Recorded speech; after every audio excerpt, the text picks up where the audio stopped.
¿Cuál sociedad o país del mundo ha llegado a su desarrollo sin un acuerdo?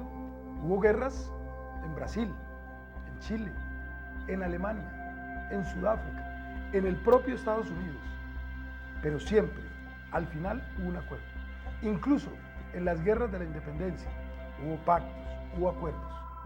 En los momentos difíciles siempre hubo un mecanismo para salir de la crisis. La palabra clave es acuerdo. Y en una democracia, ese acuerdo tiene un nombre: la Constitución. Yo estudiaba en 1989 en la Universidad Nacional, cuando asesinaron a Pardo Leal, a Carlos Pizarro León Gómez, a Bernardo Jaramillo. Pero el golpe definitivo fue el asesinato de Luis Carlos Galán. En ese momento nos dimos cuenta que habíamos llegado al borde del abismo. Nos dimos cuenta que había que llegar a un acuerdo.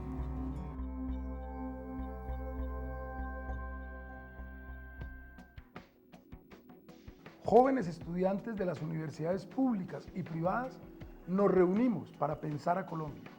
El movimiento de los estudiantes de la séptima papeleta propuso al país un acuerdo, y con ese acuerdo convocamos a la Asamblea Nacional Constituyente, con el respaldo de la Corte Suprema de Justicia, con el aval del gobierno del presidente Barco y de la mayoría de los partidos políticos, y después del proceso de negociación del M-19 y del EPL. A partir de 1991, lo que tocaba era enderezar el rumbo de la nación, una carta de derechos extraordinaria, una orden para descentralizar el país y para darle autonomía a las entidades territoriales, unos mecanismos de participación expeditos y un fortalecimiento del Estado democrático sobre la base de un Estado social de derecho. Esa era nuestra tarea que hoy, 18 años después, podemos decir claramente que el país no ha cumplido, a pesar de tener una de las constituciones más democráticas de América Latina y del mundo. Ahora se trata de hacer en Colombia un proceso en el que coloquemos la Constitución donde debe ser. En primer lugar, el tema de los derechos, nuestra Carta de Derechos.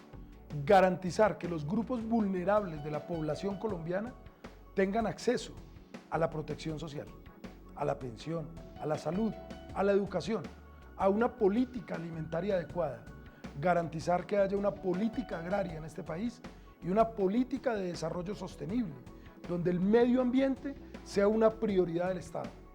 Defender la democracia, defender el Estado de Derecho.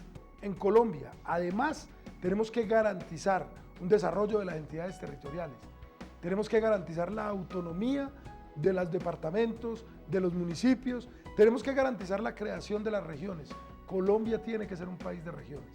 Y con una política económica en la cual cambien los criterios de la tributación en Colombia. Tenemos que lograr que en Colombia los ricos paguen más y los pobres aporten menos, para que con esos recursos podamos hacer política social, podamos hacer infraestructura, podamos desarrollar el país y podamos producir empleo. Eso todo puede hacerse desde el Congreso de la República. Quiero pedirles a todas y a todos, ciudadanos y ciudadanas, que nos acompañen en una tarea: llegar al Senado de la República. Acompáñenos.